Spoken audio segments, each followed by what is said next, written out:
बच्चे की umbilical artery से। तो अम्बिलिकल आर्टरी कितनी होगी बेटा, नंबर में 2, नंबर होगी 2। और अम्बिलिकल आर्टरी से ही शुरुआत भी पढ़ना है, पढ़ना भी है तो आपको कहाँ से पढ़ना है, अम्बिलिकल आर्टरी से या इंटरनल इलियक आर्टरी से पढ़ना है। इंटरनल इलियक आर्टरी क्या करेगी, उसकी 2 ब्रांच होगी, अम्बिलिकल आर्टरी जो कि हाइपोगेस्ट्रिक की ब्रांच होगी, हाइपोगेस्ट्रिक आर्टरी की ब्रांच होगी अम्बिलिकल आर्टरी। और 2 अम्बिलिकल आर्टरी जाती है सर कहाँ पर है, प्लासेंटा पे। प्लासेंटा के अंदर 2 सर्कुलेशन होते हैं, एक होता है फिटल कैपिलरीज और एक होता है आपका मेटरनल, जो कि इंटरवल स्पेस होता है। इंटरवल स्पेस में मदर साइड होता है और फेटस कैपिलरी होती है, बच्चे की साइड होती है। फिटल कैपिलरीज में एक्सचेंज होता है, एक्सचेंज होता है गैसेस का। और सर ये यहाँ से वापस फिर ऑक्सीजन लेकर कौन आती है, अम्बिलिकल वेन। अब अम्बिलिकल वेन कहाँ जाएगी, देखो सर, अम्बिलिकल वेन लेके जा रही है ब्लड कहाँ पर, डक्टस वेनोसस के रास्ते बेटा, कहाँ जा रही है, डक्टस वेनोसस पे ले जा रही है। पर देखो ये अम्बिलिकल वेन जब जा रही है कभी भी ब्लड लेकर, ये ब्लड लेके जा रही है, तो सबसे पहले ये खासकर किसको देना चाहेगी, लीवर को। और लीवर को दे रही है सर ये ब्लड, इसको दे रही है बेटा लीवर को। तो लीवर को जा रहा है किससे, पोर्टल वेन से। पोर्टल वेन से सप्लाई होती है लीवर की। लीवर की सप्लाई किस कौन से आर्टरी से होती है बेटा, या वेन से होती है, पोर्टल वेन से होती है। और लीवर के द्वारा, हिपेटिक वेन के द्वारा ब्लड कहाँ डाल दिया जाएगा, इंफीरियर वेना केवा में। तो आपको इसी एक चार्ट से पूरा फिटल सर्कुलेशन क्लियर हो जाएगा।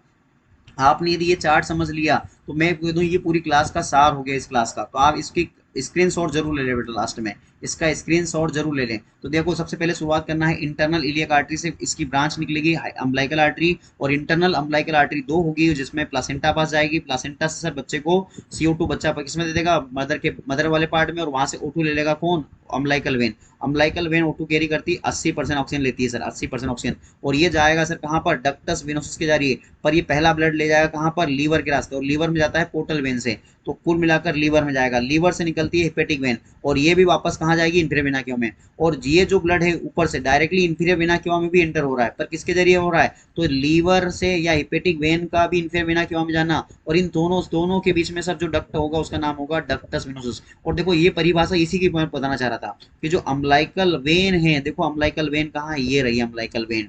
और इंफीरियर वेना केवा ये रहा इंफीरियर वेना केवा। इनके बीच में जो डक्ट होगा इसका नाम क्या होगा बेटा, डक्टस विनोसस। क्या नाम है बेटा, डक्टस विनोसस। तो आपको समझ में आ रहा होगा। और ये ductus venosus inferior vena cava, फिर यहाँ से ब्लड कहाँ गया हमारा, राइट एट्रियम में ब्लड गया सर, कहाँ गया, राइट एट्रियम में। फिर राइट एट्रियम सर हमारा एक तो फोरामेन ओवल होगा बेटा, देखो लिखा है फोरामेन ओवल, पेटेंट मतलब खुला है। और सर राइट वेंट्रिकल में ब्लड जाएगा, क्योंकि राइट एट्रियम से ब्लड राइट वेंट्रिकल में भी जाएगा, क्योंकि राइट एट्रियम में सर ब्लड कहाँ से आ रहा है, सुपीरियर वेना केवा से भी तो आ रहा है, इंफीरियर वेना केवा से आ रहा तो। और सुपीरियर वेना केवा वाला ब्लड सीधा जाएगा राइट वेंट्रिकल में जाएगा। और ये यहाँ से पल्मोनरी आर्टरी, और पल्मोनरी आर्टरी तक तो चलो ठीक है, पर पल्मोनरी आर्टरी से लंग्स में जा रहा है क्या, नहीं, क्योंकि लंग्स क्या है आपके बच्चे के, लंग्स मैच्योर नहीं है, ओपन नहीं है। तो लंग्स कैसे बेटा, इमेच्योर या नॉन फंक्शनिंग है।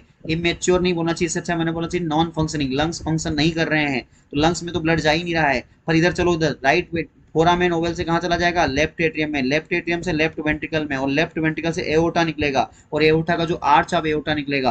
पर एओर्टा में जा रहा है तो डक्टस आर्टरियोस क्या करेगा, लंग्स में जा रहा है, पर लंग्स तो बंद है सर आपके, तो फिर ये सीधा एक डक्ट बना लेता है, उसका नाम क्या है, डक्टस आर्टरियोसस। और डक्टस आर्टरियोस से वापस एब्डोमिनल एओर्टा, और एओर्टा से फिर कहानी वही कौन सा, एब्डोमिनल एओर्टा। और एब्डोमिनल आर्टरी की ब्रांच आ जाएगी इंटरनल इलियक आर्टरी, इलियक की ब्रांच आ जाएगी आपकी हाइपोगेस्ट्रिक, अम्बिलिकल, और सेम कहानी। तो ये था पूरा फिटल सर्कुलेशन एक ही क्लास में, एक ही चीजों में। तो जिन बच्चों ने अभी तक क्लास